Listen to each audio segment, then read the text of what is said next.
মুহূর্তে দাঁড়িয়ে আছি মেহেরপুর জেলার আমঝুপি নামক স্থানে। এখানে একটি প্রত্নতাত্ত্বিক নিদর্শন রয়েছে।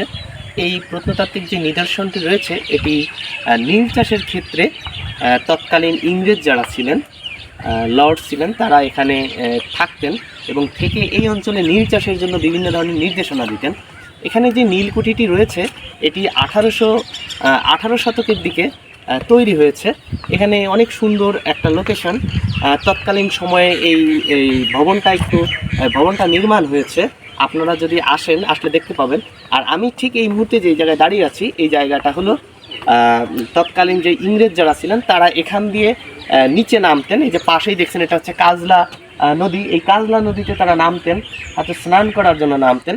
সেই জায়গাটাতেই আমি দাঁড়িয়ে এই মুহূর্তে ভিডিওটা করছি। আমার সামনের দিকে যদি তাকান তাহলে দেখতে পাবেন যে সেখানে সেই নীলকুঠিটা রয়েছে, যেখানে তারা থাকতেন, রাত্রি যাপন করতেন এবং এখান থেকেই নীল চাষের জন্য বিভিন্ন ধরনের দিক নির্দেশনা তারা দিতেন। আপনারা চাইলে আসতে পারেন। এটি মেহেরপুর জেলায় মেহেরপুর সদরে আমঝুপি নামক স্থানে এটি অবস্থিত। একটা প্রত্নতাত্ত্বিক নিদর্শন। এটি 1972 সালে প্রথম প্রত্নতাত্ত্বিক নিদর্শন হিসেবে সংস্কারের জন্য সরকার উদ্যোগ গ্রহণ করে। তারই প্রেক্ষিতে বর্তমানে এটি এখানে প্রচলিত হচ্ছে এবং বিভিন্ন জায়গা থেকে মানুষজন এই জায়গাতে আসছেন দেখার জন্য। আপনারা যদি পারেন আসতে পারেন এই জায়গায়।